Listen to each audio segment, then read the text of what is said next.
4. Entonces vamos a varios amigos ahí. Vamos a comenzar con el seminario de esta semana, que le toca presentarlo a José Santos López Gutiérrez, un ex colega. Trabajamos juntos allá en Madrid, en la empresa Latec. José es ingeniero en caminos, canales y puertos por parte de la Universidad Politécnica de Madrid. José, no sé si puedes probar de apagar tu micrófono tantito. Sí, perfecto. Sí, era tu micrófono el que hace el ruido, no sé. ¿Son las tormentas de invierno? Bueno, perdón, ahorita nada más te presento y ya. Bueno, entonces les decía, José es ingeniero de canales y puertos, caminos, canales y puertos, es ingeniero civil, lo equivalente en México, en la Universidad Politécnica de Madrid, donde también obtuvo su doctorado y donde es profesor de tecnologías ambientales en el Departamento de Ingeniería Civil. Bueno, da una gran cantidad de clases ahí en la universidad. También es responsable de la línea de investigación de energías marinas dentro del grupo de investigación de medio ambiente marino, costero y portuario y otras áreas sensibles de la Universidad Politécnica de Madrid. Ha participado en más de 50 proyectos de investigación, tanto financiación privada como financiación pública. Muchos proyectos de consultoría de cuando estábamos ahí juntos y antes en Alatec. Y bueno, tiene bastantes artículos indexados, alrededor de 60 en revistas indexadas, y ha sido secretario académico del programa de doctorado de Sistemas de Ingeniería Civil del 2012 al 2017 y actualmente es subdirector de profesorado, investigación y relaciones internacionales de la Escuela de Ingenieros de Caminos, Canales y Puertos de la Universidad Politécnica de Madrid desde el 2017, y pues me da mucho gusto presentarlo. Nos va a dar la plática sobre socavación de estructuras de soporte para turbinas eólicas offshore. Entonces, sin más, te doy la palabra. Gracias. Muchas gracias, Cristian. Para mí es un placer estar hoy aquí, aunque sea de manera virtual. Buenos días para vosotros. Para mí ya son buenas tardes, casi noches. Y nada, para mí es un placer compartir este rato con todos vosotros. Voy a ver si comparto la pantalla y vemos la...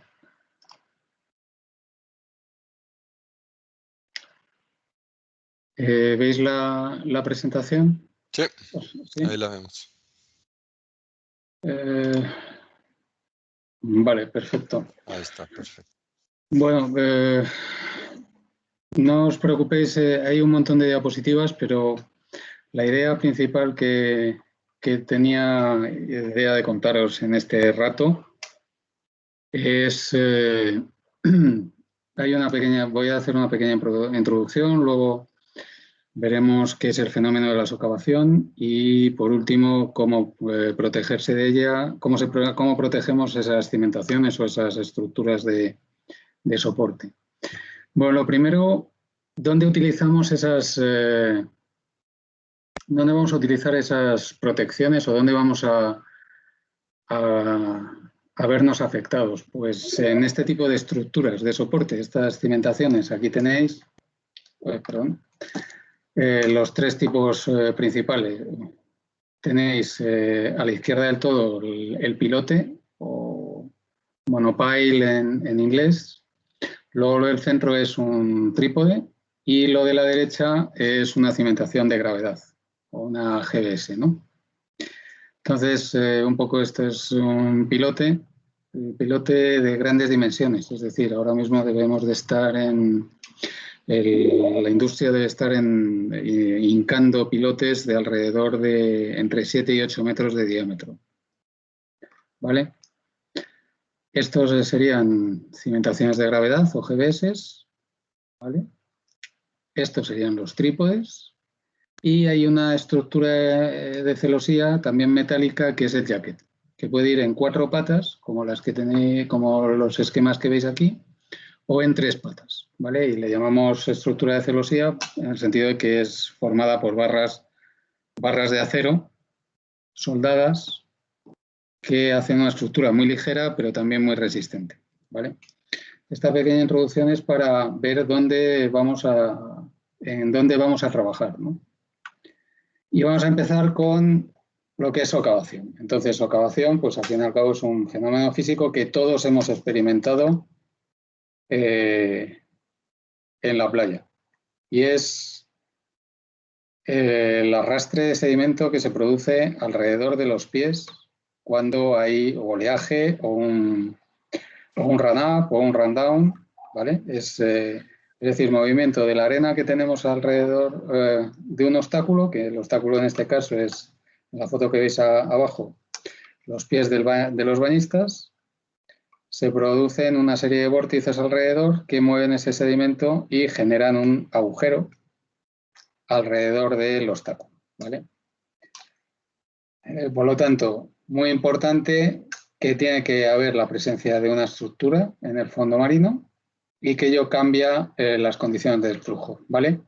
Y estas modificaciones incrementan el transporte de sedimentos.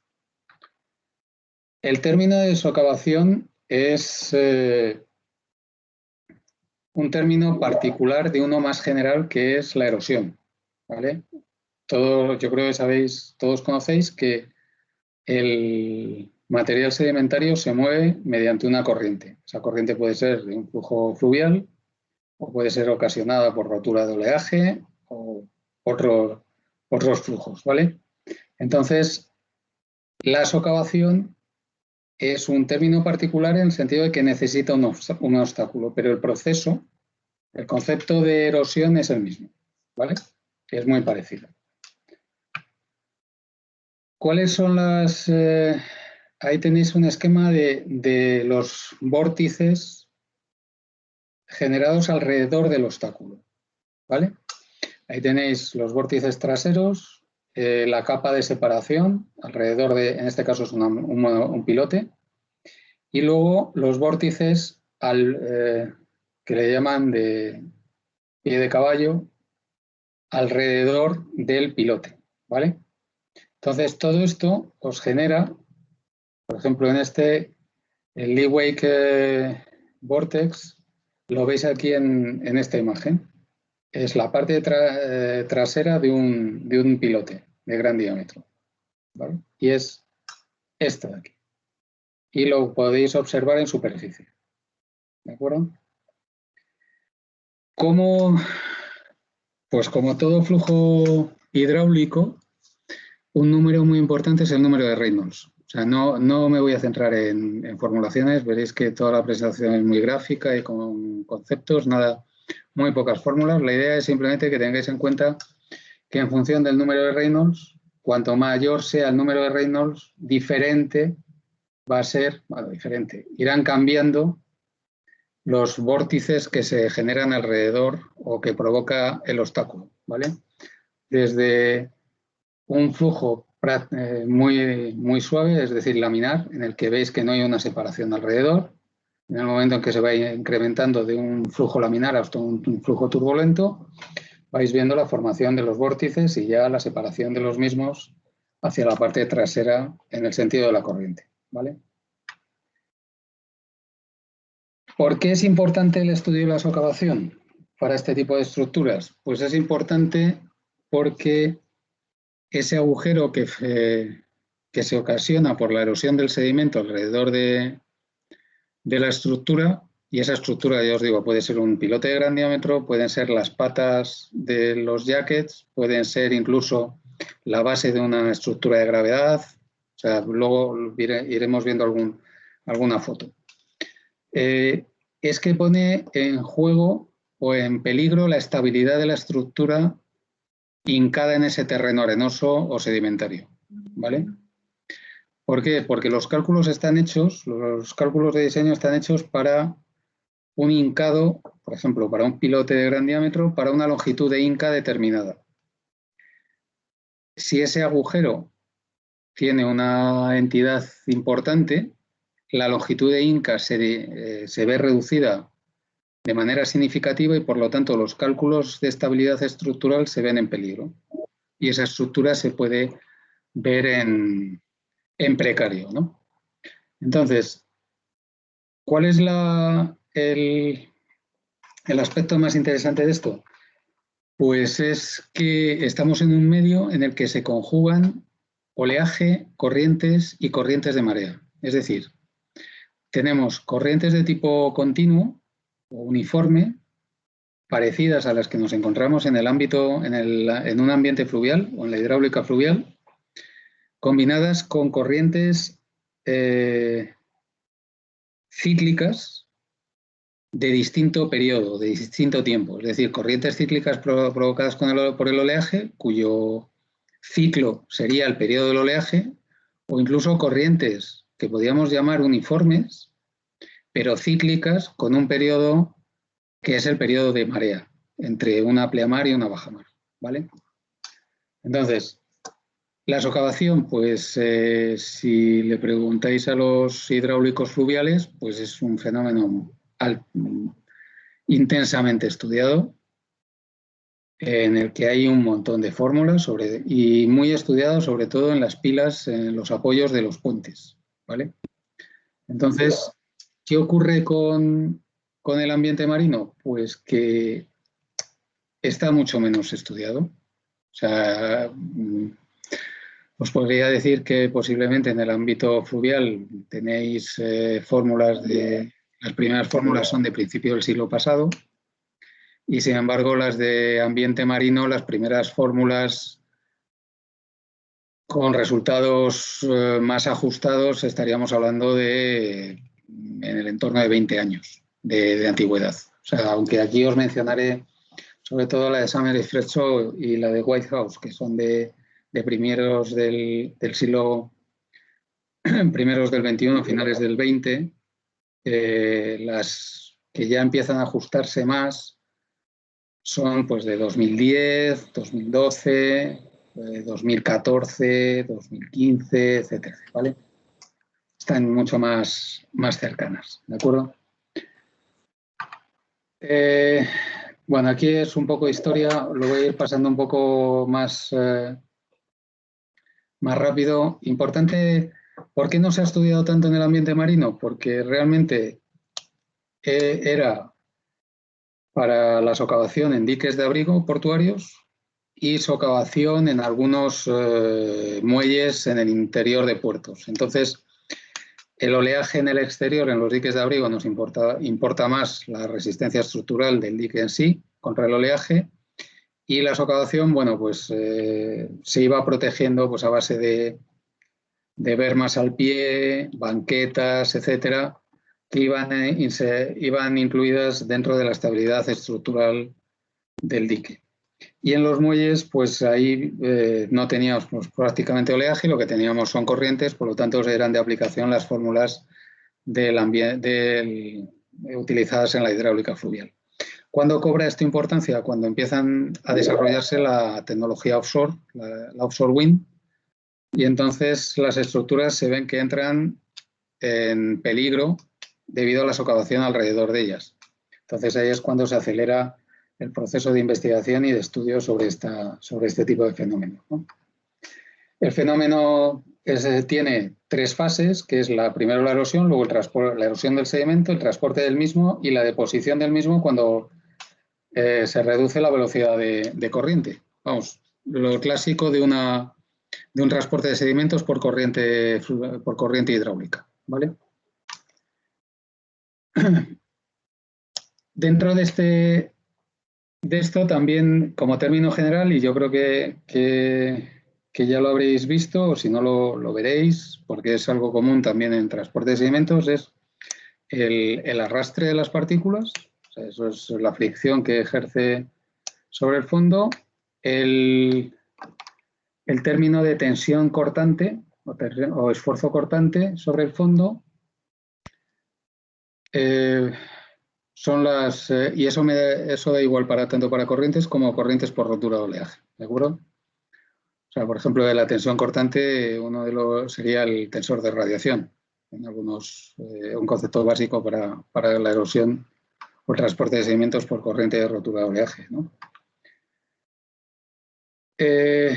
Bueno, sigo pasando. Y luego otro de los parámetros importantes es el parámetro de Sills, ¿no? Y el abaco. El abaco de Sills. Como veis que el abaco de Sills es el gráfico en el cual lo que veis es que va variando en función del número de Reynolds, y a partir de números de Reynolds altos, el parámetro de Sills o ese tensión de corte empieza a ser constante, ¿vale? Tenemos antes una especie de tenemos variación entre el movimiento y el reposo, ¿vale? Esta es la comparación del parámetro de Sills con el parámetro de Soulsby en función de y cómo se agrupan en función de que tengamos solo corriente, solo oleaje o la combinación de corriente más oleaje, ¿vale? ¿Qué más? Bueno, en el tema del transporte, pues lo que ya sabéis o conocéis, que es los modos de transporte de la partícula, ¿vale? El transporte en suspensión, transporte por fondo, etcétera, y que estamos siempre hablando de metros cúbicos por segundo y por metro en estos casos, ¿vale? Si trasladáis esto a dinámica costera o a erosión en playas, pues a lo mejor estamos hablando de metros cúbicos por año por metro, ¿vale? Bien, los factores que condicionan esto, pues tenemos todavía lagunas de conocimiento. Es decir, aunque se ha avanzado ya mucho desde el 2010 para acá, a base de conocimiento en la realidad e investigación en laboratorio, pero todavía nos queda un poco o sea, hay campo para seguir investigando y estudiando el tema, ¿vale? Entonces, aquí, por ejemplo, la primera frase hay algo muy peculiar, y es el tema de la erosión, de la socavación global y la socavación local. Si tenéis solo un obstáculo, pues podríamos decir que la global y la local coinciden. Pero si tenemos un obstáculo como es un jacket, pues tenemos dos tipos de socavaciones. La local, que sería en cada pata del jacket. Esto, por ejemplo, es una cimentación de oil and gas. Y luego tenéis una socavación global que es del conjunto del jacket, ¿vale? Esto que parecía al principio, por ejemplo, cuando se colocaron las primeras cimentaciones tipo jacket de estructuras eólicas, bueno, pues se pensaba que iba a haber una erosión local, pero no se consideraba la global. Pero sí hay que considerarla. Y no tenemos que irnos al fondo marino, sino, por ejemplo, imaginaros este palafito, esta casa, pues tiene una erosión local en cada una de las pilas o de los pilotes que sostienen la casa y una erosión global en el conjunto de pilotes, ¿vale? ¿Cómo? Bueno, pues lo que os decía antes, el fenómeno de socavación también afecta a otro tipo de estructuras. Pueden ser tuberías, pueden ser diques de abrigo, tanto en tipo rompeolas, rubber mound. Nosotros le llamamos diques en talud, aquí en España. O diques verticales, ¿no? De cajón, o sea, de monolito vertical asentado sobre banqueta de escollera.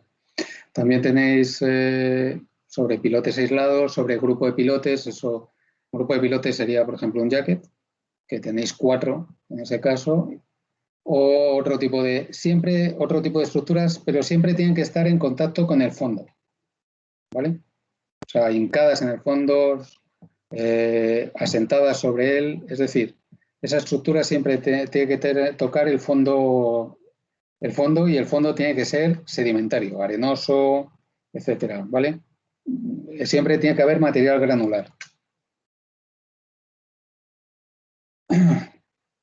El fenómeno de la socavación siempre se produce en el primer instante en que hincamos el pilote, y las corrientes de oleaje o las corrientes que hay en la zona son modificadas por la presencia del obstáculo. Por lo tanto, desde el minuto 1 en el que está hincado el pilote, empieza a producirse la socavación, ¿vale? Los primeros estudios, por ejemplo, las primeras evaluaciones que se hicieron de las primeras cimentaciones construidas, pues se probaba a ver cómo era la socavación antes de colocar la protección. Luego veremos las protecciones, los tipos de protecciones, pero entonces se hacían mediciones sobre lo que ya estaba pasando, ¿vale? Ahora ya no se piensa así, sino que ahora lo que se hace ya es colocar la protección de socavación, ¿vale? Por ejemplo, este es el tiempo característico, que es la profundidad de socavación, se tiende al equilibrio. Esto es teórico porque realmente lo que tenéis, esto es un registro de socavación desde la instalación del pilote en adelante.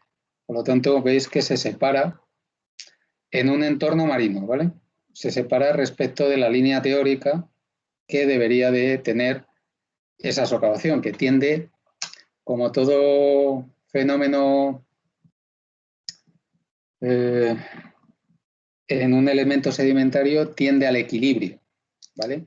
Una vez que se instala el pilote, que siempre tenemos la misma modificación de los vórtices o del flujo, eso va a tender al equilibrio. No la socavación tiene un incremento, un desarrollo hasta el infinito, sino que va a tender a un equilibrio.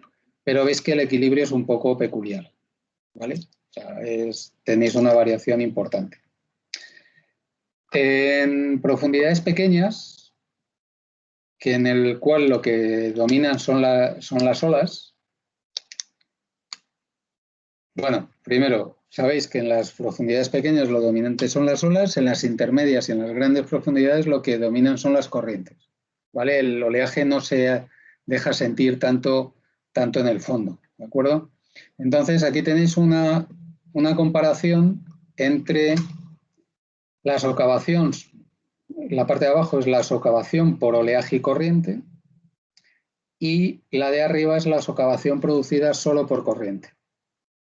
La de solo por corriente veis que se aproxima más al equilibrio, o a la línea esa teórica de la tendencia al equilibrio. No hay periodicidad en el ciclo o sea, no hay una variación cíclica de las corrientes como es el oleaje, sino que hay un flujo continuo y uniforme en un sentido y por lo tanto podemos tender a ese equilibrio más fácilmente, ¿vale?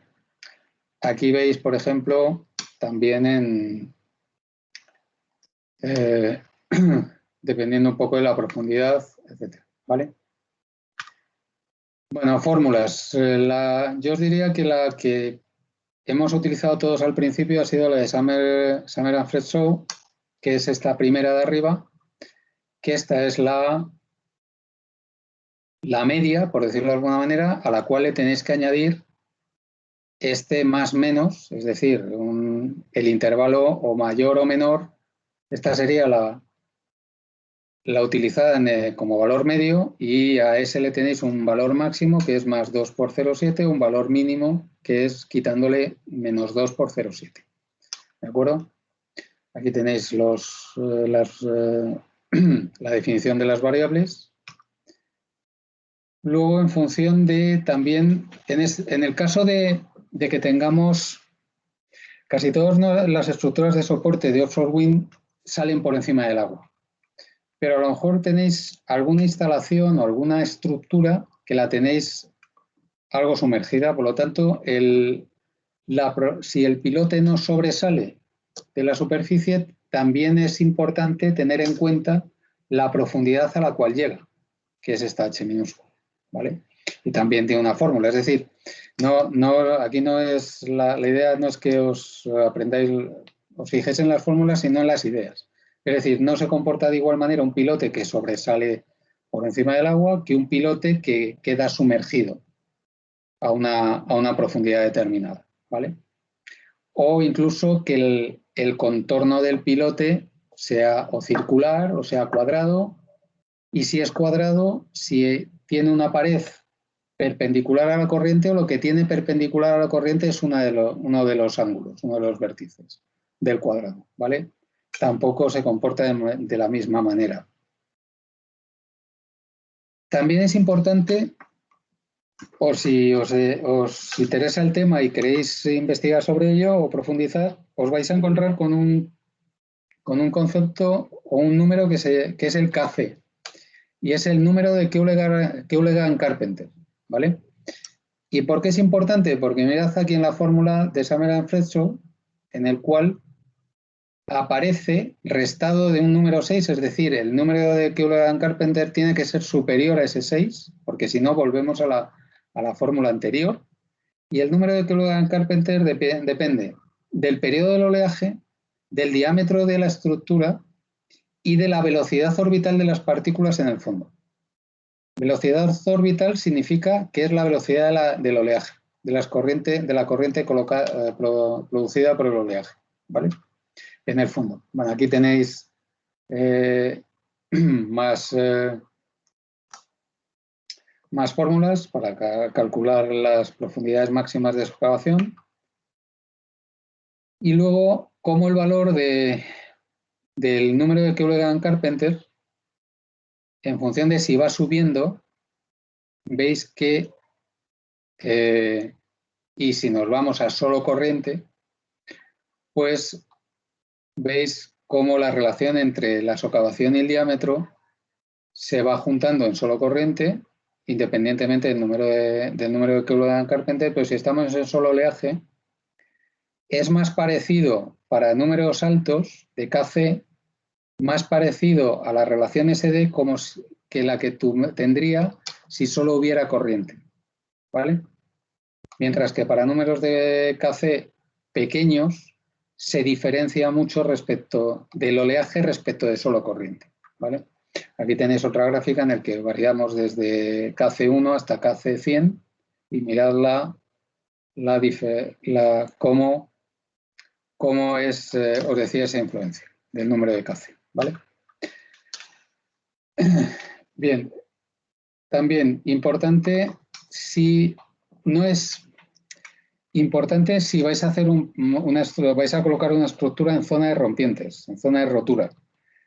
Offshore wind, o sea, las estructuras de offshore wind van a estar todas fuera de rompiente. O sea, están todas en profundidades, ahora mismo en profundidades grandes. Si estuviésemos hablando de hace 25 años o 20 años, os diría que, bueno, pues algunas están colocadas en 5 metros de profundidad, 7 metros de profundidad, o sea que con algunos oleajes podríais estar en rompiente. Ahora mismo las profundidades están más allá de los 40 metros, ¿vale? Ya las zonas someras se han ocupado, las que no tenían ninguna restricción de tipo ambiental o de otro tipo, y las zonas libres para implantación de offshore wind ya están en profundidades, ya os digo, por encima de los 40 metros.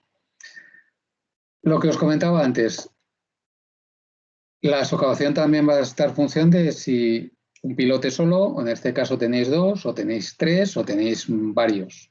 Si la corriente es perpendicular a la línea de pilotes, o es paralela, o es oblicua, ¿vale? Veis que las relaciones, siendo G el gap entre los dos pilotes del diámetro y la socavación, como ponía, la socavación siendo esta la de un solo pilote, ¿vale? Entonces veis un poco cómo se va variando. Y luego ya tenéis pues los de 2 que hemos visto ahora, los de 3, los de muchos, etcétera, ¿vale? O sea, el palacito que habíamos visto en la foto pues estaría en este grupo, ¿vale?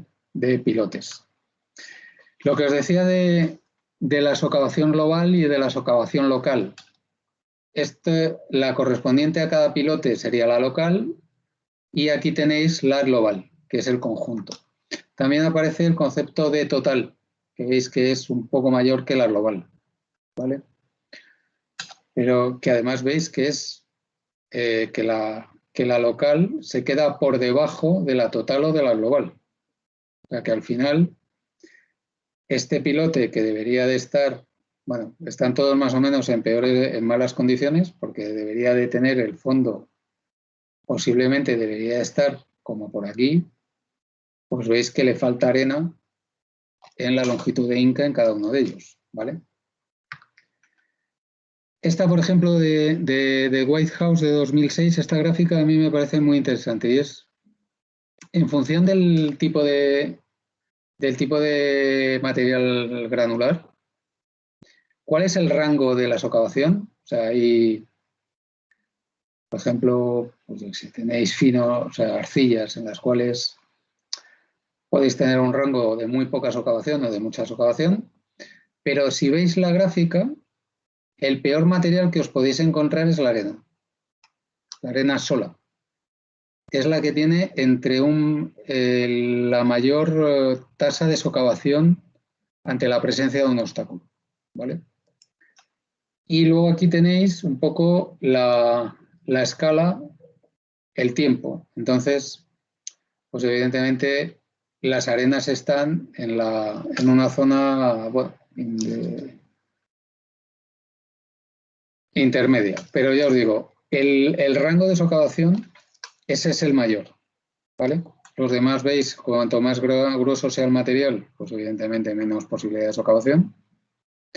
En los finos también hay una tasa alta, pero ninguna de ellas supera la arena. Y luego la de mayor rango, es decir, la de mayor variabilidad en función de qué arcilla es la arcilla, ¿vale? Estos son imágenes de ensayos de laboratorios en el mundo en socavación, ¿vale? Ensayos en modelo reducido y aquí veis un poco el efecto de la socavación en un entorno seguro. Es decir, aquí no hay peligro de que la estructura no tiene nada colocado encima, por lo tanto, si la estructura se cae no pasa nada, ¿vale? Esto es con corriente, esto es el efecto de la socavación. Luego, por ejemplo, esto es un ensayo, que esto lo voy a pasar rápido, es de un jacket y aquí tenéis las condiciones que se ensayan. Esto es un poco la tabla de ensayos en modelo físico, ¿vale? Para que veáis un poco, se ensaya un espectro tipo Jones-Swap con varias condiciones de nivel de agua, varias alturas de ola, varios periodos, varias profundidades, etcétera, ¿vale? Y luego obtenéis, pues para cada uno de los ensayos, relaciones de socavación bien en modelo numérico, o sea, puedes también en modelo numérico o por representación gráfica en modelo digital del terreno. Y luego, pues tenéis, ya os digo, es un tema bastante importante, entonces todos los promotores y todos los constructores están midiendo sus parques. Entonces, los parques ya construidos, pues se toman medidas de cuáles son las socavaciones de las pilas, de los pilotes, ¿vale? Casi todos son en monopilote. Y entonces aquí veis, pues, lo que se midió en marzo del 2004, lo que se mide en septiembre del 2005. Veis dónde estaba el terreno, dónde está, o dónde está un año y pico después, un año y medio después. La relación entre la socavación y el diámetro pasados los años en este parque, etcétera, ¿vale? O sea, hay varias, tenéis de este tipo de estudios varios, ¿vale? Esto es en medida real, algo parecido a lo que os enseñaba al principio hace un rato. También en medición en modelo digital. Aquí veis un poco la erosión o la socavación, ¿vale?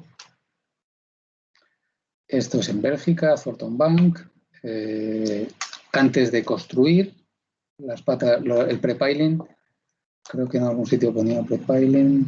Sí, es decir, esto es antes del dragado de preparación, ¿vale? Y después del dragado, evidentemente, bueno, pues... pero luego sí es muy llamativo, por ejemplo, el prepiling. Es decir, hay un procedimiento de construcción de un jacket que es, se hace una plantilla que es idéntica a la base del jacket. Entonces, eso se deposita en el fondo y esa plantilla tiene 4 tubos en los cuales se introducen los pilotes que van a formar la cimentación del jacket. Entonces, se hincan los pilotes antes de colocar el jacket. Y entonces, ya veis, esta es la de prepiling y ya veis que ya se produce socavación. Es decir, en el momento en que ya tenéis un obstáculo en el fondo, se empieza a producir socavación, ¿vale? Luego ya esto es con el jacket instalado en el primer invierno y ya veis cómo ya esto empieza a aumentar. Y entonces, visto esto, en los primeros parques ya importantes, lo que se instala es lo que se determinan son 3 tipos de líneas. Una línea de peligro, o sea, de alarma, que es la verde, la primera, es decir, si esto se supera, pues vamos a tener que estar muy pendientes. Luego una intermedia, que es la morada o la violeta, que es una línea de intervención. O sea, una vez que se supere, si la línea de terreno supera este límite, ya hay que hacer algo, hay que intervenir. Porque si supera la de línea roja, que es la de peligro, la estructura está estructuralmente en peligro. O sea, puede venirse abajo, ¿vale? Entonces hay como una serie de avisos previos antes de llegar al colapso al fallo de la estructura o de la cimentación, ¿de acuerdo? Bueno, otro tipo de forma de presentarlo. Y luego esto, ¿cómo se hace? Pues monitorizando. Se monitoriza primero la corriente con una DCP y se monitoriza el fondo con sonar alrededor del pilote, ¿vale? De tal manera que se va obteniendo, pues, en este caso, nivel de agua, oleaje, velocidad, o sea, el oleaje, que es la negra, y las corrientes, que es el naranja aquí, ¿vale? Cómo es la socavación local, las mediciones con los sonars, de dónde hemos empezado a medir y dónde hemos terminado de medir, en una variación temporal de tiempo, los modelos generados con los datos obtenidos en campo, ¿vale? Y ahora la parte de protección, es decir, ya sabemos cómo funciona la socavación, dónde nos tenemos que fijar y ahora qué hacemos para prevenir, para no prevenirla, sino protegernos de ella. Pues lo que hacemos lo normal es colocar alrededor pues un material granular de mayor peso que esas corrientes que se producen alrededor no lo mueva. Y entonces lo normal es colocar una escollera. Una escollera, una piedra pues de 40, 50, 60, hasta 1 metro de diámetro, ¿vale? En general es un material muy barato y, como veis, se coloca con un barco que se llama, en el sector se llama un fall pipe. Es decir, le vais depositando en una tolva el material que vais a lanzar, que va a formar el manto de protección contra la socavación, y ese tubo pues lo deposita lo más cercano posible y con el mayor cuidado posible alrededor del pilote. No olvides que el pilote está sin protección, es una chapa de acero que tiene un espesor importante, puede llegar a los 14 centímetros de espesor, pero que si le lanzáis una piedra a 60 metros de profundidad contra él, pues le podéis hacer lo podéis dañar. O sea, no es chapa, ¿de acuerdo? Podéis utilizar geocontenedores o bolsas de material granular que se depositan mediante grúa. Lo primero era un riprap, es decir, una escollera, lo que os decía, que es esto de aquí. Y entonces el riprap tiene como 2 tamaños. ¿Cuál es un procedimiento de construcción normal, o sea, habitual? Y es donde va a ir el pilote, hacéis un cilindro, un disco, bueno, hacéis un círculo de escollera de riprap pequeña, de tamaño más pequeño.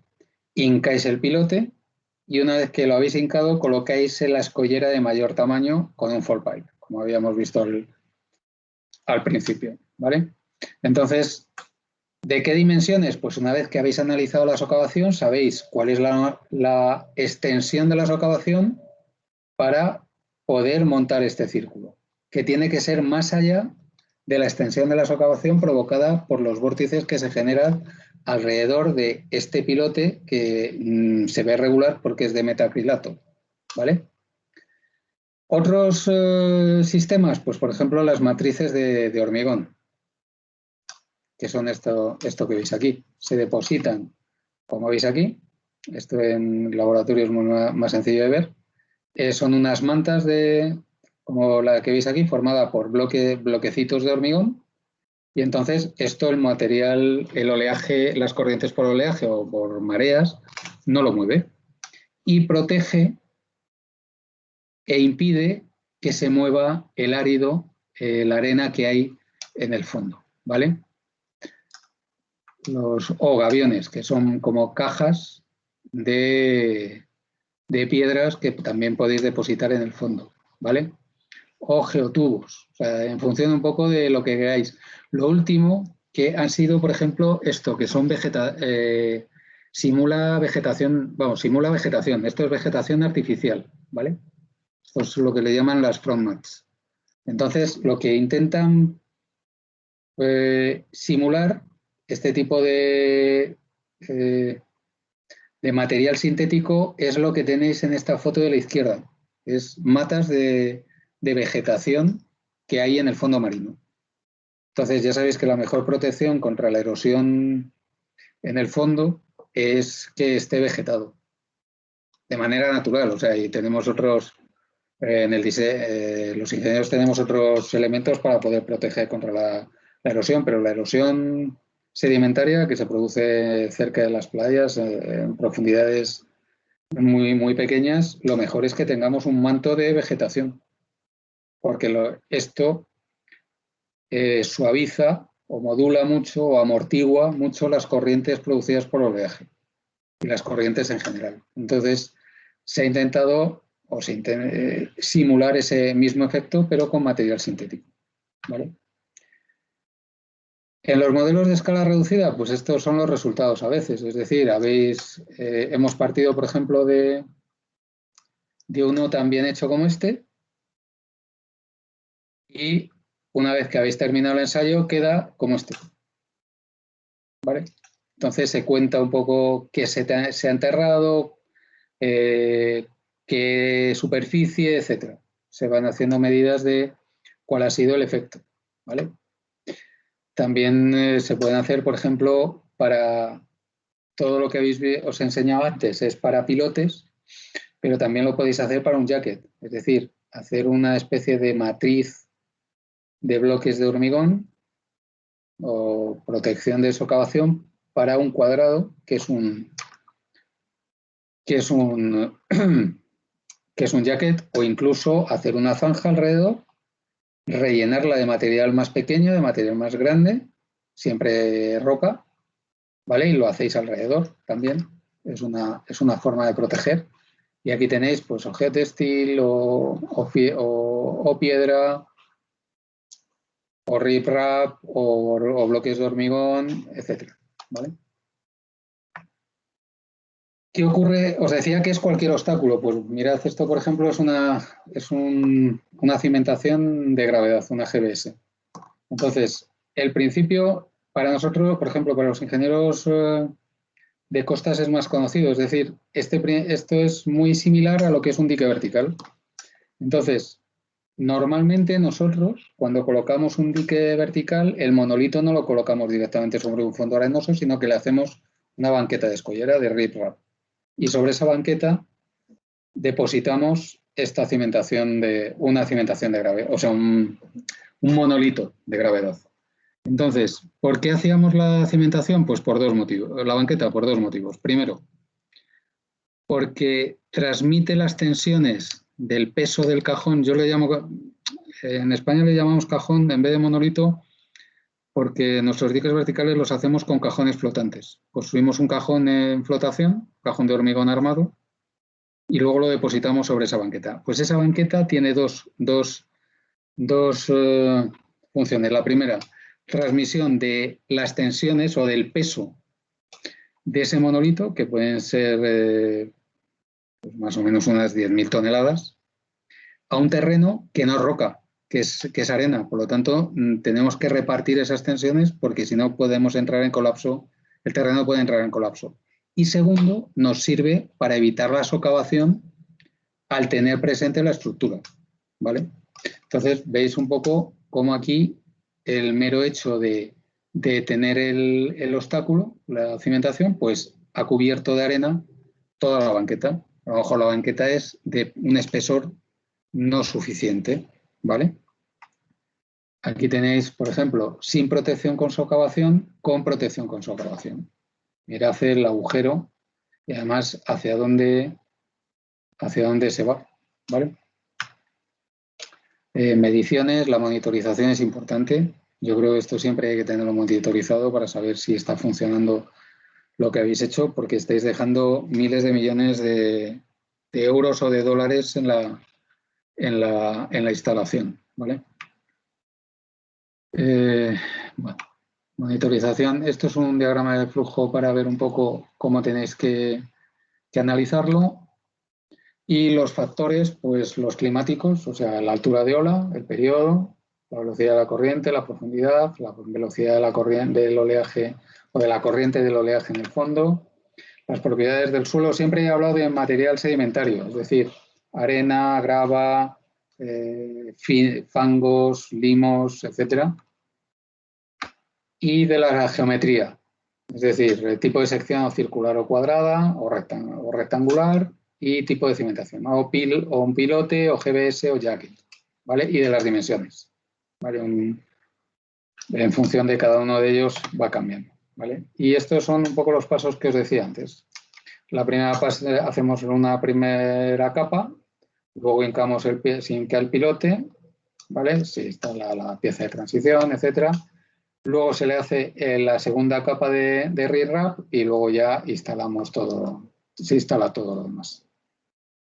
Pues creo que con esto, bueno, estos son algunas dimensiones. Habéis visto que los diámetros en milímetros 40 centímetros, 55 centímetros, es decir, piedras con cierta entidad, ¿vale? Y luego la variación un poco de los rangos de socavación, ¿vale? Esto es cómo queda al final, cómo depositáis un riprap y cómo queda depositado. Este es el pilote y esta es la piedra. Evidentemente no conseguís dejarlo como en el plano y tampoco es cuestión de que todas estas piedras vayan golpeando el pilote y abollándolo según vais echándolas. Pues hasta aquí la presentación y ahora pues turno de preguntas o de comentarios. Muchas gracias, José. Si alguien tiene una pregunta, por favor, levante la mano aquí arriba, donde levanté yo, en su pantalla, y le doy la palabra, o si quiere poner algún mensaje en el chat también. Por lo pronto no hay mensajes en el chat. Entonces, nada más yo tengo la mano levantada. Bueno, yo te pregunto mientras, bueno, ya se anima, ¿no? Adolfo Contreras. Adolfo, adelante. Si quieres, pon tu video para que te veamos. Ya lo puse. Ahí te oímos bien. Ahora, perfecto, bueno. Adolfo. Excelente presentación. Muchas gracias. Pregunta. Sí. ¿Han tenido experiencia en suelos rocosos? O sea, no con grava, sino con roca. Macizo de roca, sí. No, en roca no hay problema de socavación. Lo que ocurre es que no, por ejemplo, hay ciertas cimentaciones, ciertas estructuras que no puedes colocar. No puedes colocar un pilote, no puedes colocar un jacket. Bueno, un jacket sí lo puedes colocar, pero tienes que hacer zapata en cada una de las patas, zapata de hormigón o de concreto. ¿Vale? Por ejemplo, la GBS la puedes colocar. Y entonces, si tienes un terreno muy bueno de roca y tienes un terreno muy regular, o sea, muy uniforme, podrías dejar la estructura, la GBS sobre la roca.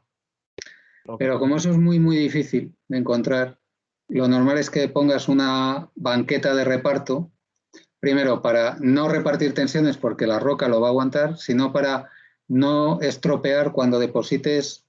Las cimentaciones de gravedad descienden no por grúa, es decir, que va en descenso controlado, lastrando un poco para que pueda llegar hasta abajo, y esa banqueta impide que alguna roca te perfore el suelo de la GBS. ¿vale?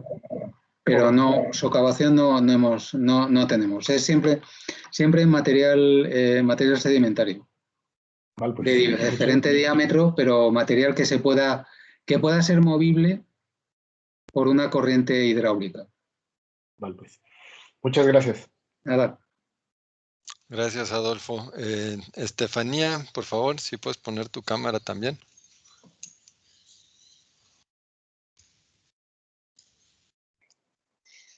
Hola, buenas tardes ya. Sí. Bueno, tenía dos preguntas. Por un lado, bueno, además de las ya modificaciones que ha mencionado sobre las condiciones del terreno o las adecuaciones que se han hecho para evitar las socavaciones, si han intentado realizar como experimentos con estructuras que puedan modificar como las condiciones, por ejemplo, de las corrientes, que puedan generar como condiciones de calma. Perdona, te he perdido el sonido, Estefanía, al final. No he terminado de oír completa la pregunta, perdona. Ok. No, que si han como probado hacer como experimentos o bueno, si algunas pruebas donde coloquen ciertas estructuras que puedan modificar las condiciones, por ejemplo, de las corrientes que generen como zonas de calma, zona de calma una vez que llegan al pilote, por ejemplo.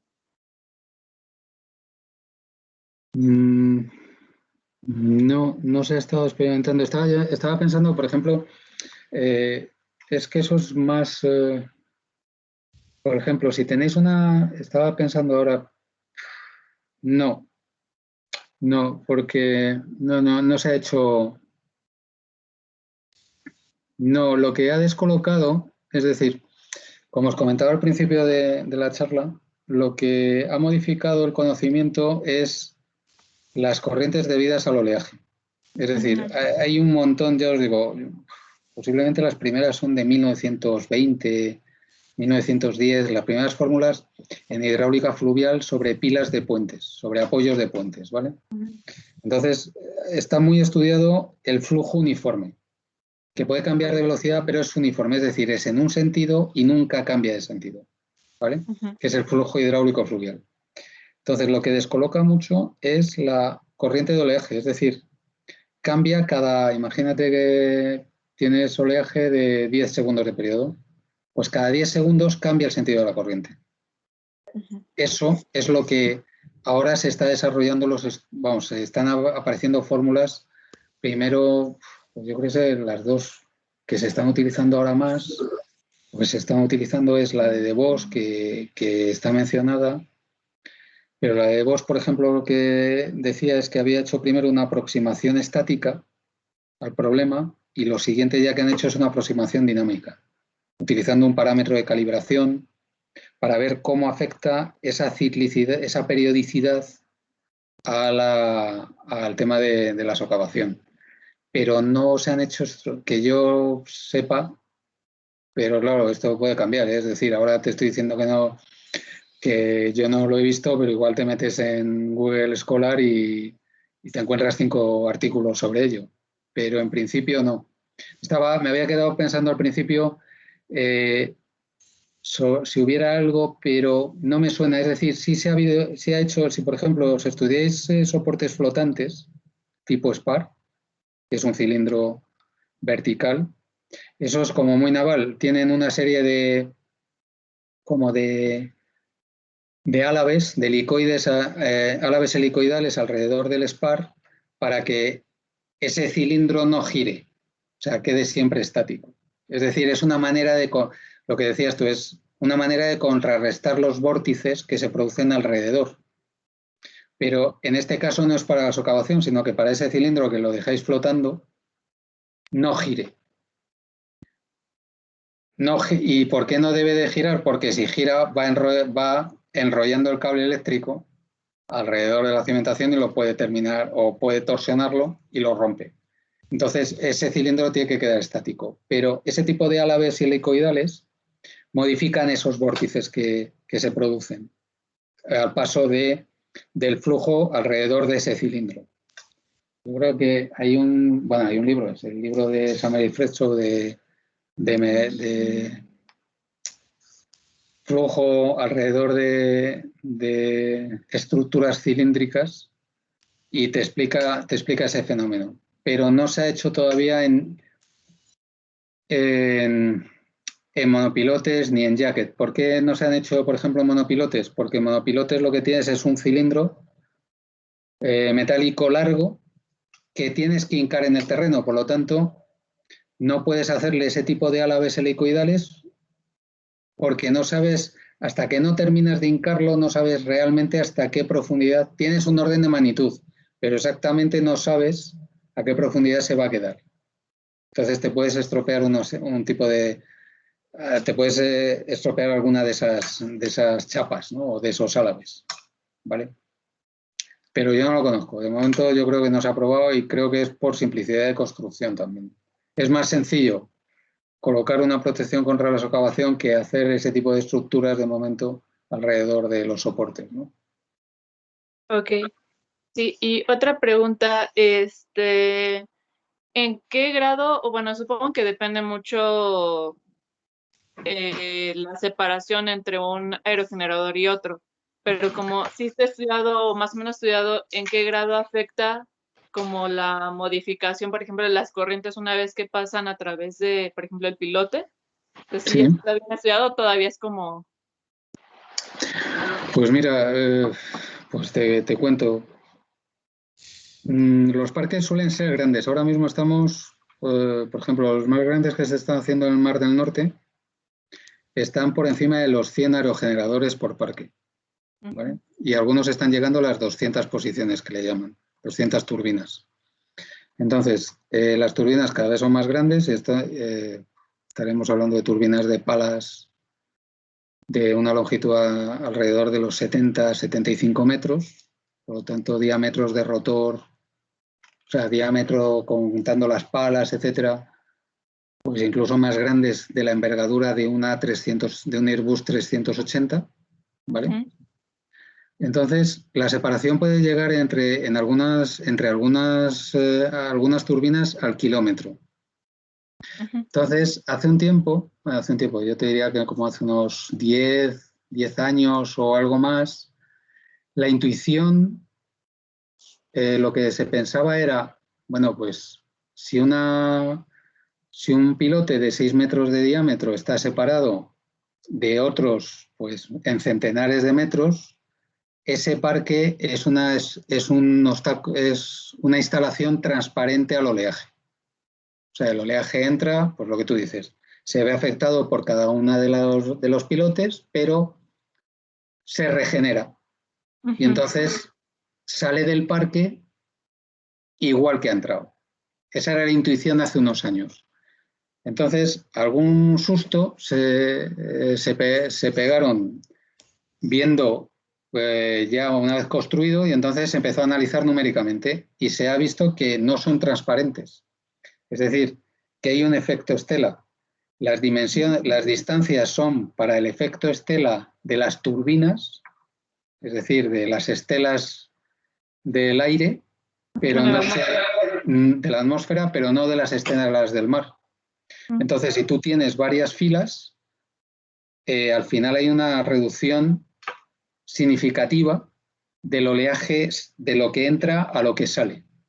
¿Qué ocurre? Que si estás muy cerca de la costa, ese oleaje sí al final lo has modificado para la dinámica litoral. Si estás muy lejos, imagínate que estás a 100 kilómetros de la costa, posiblemente ese oleaje sigues teniendo el mismo oleaje que tenías antes. Pero si estuvieras a 10 kilómetros o a 8 kilómetros, posiblemente ese oleaje sí está modificado. ¿Vale? No es una instalación transparente. Era lo que se intuía hace, ya os digo, como hace un poco, unos 10 años, 12. ¿Vale? Ok, perfecto. Bueno, creo que eso es todo. Muchas gracias. Nada, a ti, Estefanía. Gracias a ti. Gracias, Estefanía. Tenemos una pregunta en el chat de Cariño Caña del IMT. Dice que excelente presentación, muchas gracias. Al poner la protección alrededor del pilote, ¿han medido el porcentaje de reducción de la socavación global? Y de ser así, ¿en qué porcentaje se reduce? La idea de la protección con la socavación no es que la reduzca, es que tiene que estar más allá de la extensión de la socavación. O sea, la idea es que no haya socavación. Entonces, si tienes, tratando de reformular la pregunta de Karina, bueno, si tienes un jacket, pues no hay problema, ya nos enseñaste el tipo de estructuras, pero si tienes varios pilotes, no sé, si dices que lo están poniendo uno cada kilómetro, a lo mejor no tienes una socavación global, o sí tienes socavación no hay global. una socavación global. Ok. Pero si los tuvieras más cerquita, no sé. Habría que analizarlo. En principio, de momento, por lo que se ha ido viendo, no hay una socavación global. O sea, hay una socavación local. O sea, las estructuras tipo pilote o tipo GBS tienen socavación única. Podríamos decir que es socavación global. Okay. Y donde se producen esos dos tipos son en los jackets, en aquellas estructuras en que las patas lo que tienen son decenas de metros de separación entre ellas. Ok. Y en ese caso... En ese caso sí. Y entonces tienes que proteger, hacer algo que proteja tanto la global como la local en las patas. Y entonces lo que se busca, o el cuadrado, ese marco alrededor, y a lo mejor habría que colocar algo de riprap en el interior de las patas. Ok, creo que queda claro. De hecho, yo tenía una pregunta más o menos así, que ya también se me contestó. Bueno, pues no hay más preguntas. Yo nada más te voy a preguntar otra cosa. ¿En España ya están haciendo parques offshore? No. No. A ver, tenemos uno. O sea, sí, vamos a ver. Quiero advertirlo porque he dicho tajantemente que no. Y si miráis en las estadísticas, España tiene un parque offshore, un parque eólico offshore. Okay. Bueno, son 5 turbinas que hay en el dique de abrigo del puerto de Bilbao. ¿Vale? Ok. Entonces, España tiene una plataforma costera muy, muy corta, muy estrecha. Entonces, enseguida se alcanzan grandes profundidades, más allá de los 100 metros de profundidad.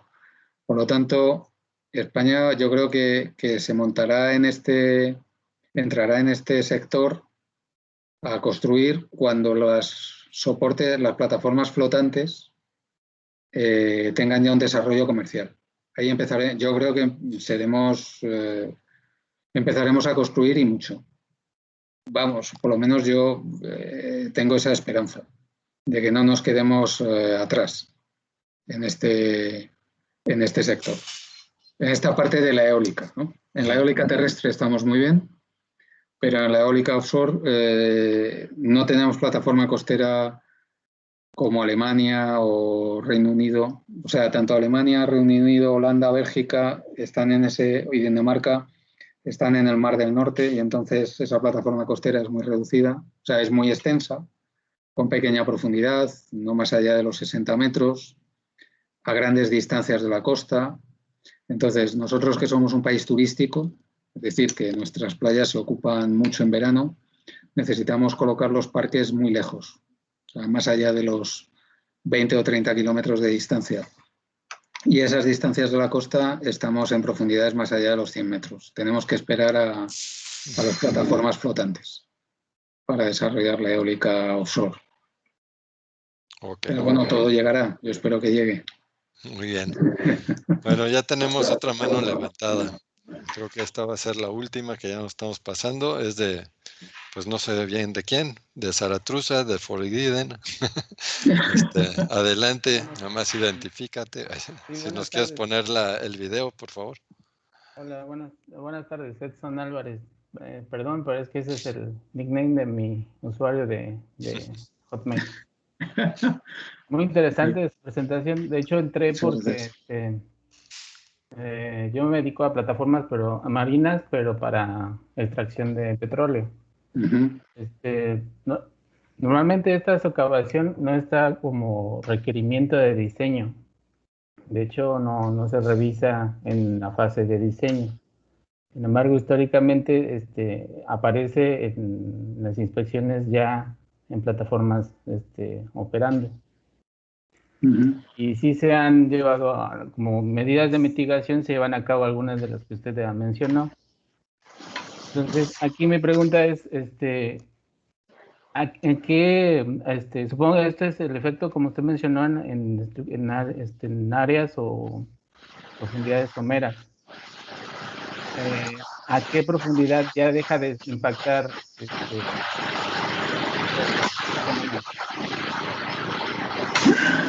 José. Pues yo os diría que... Dime.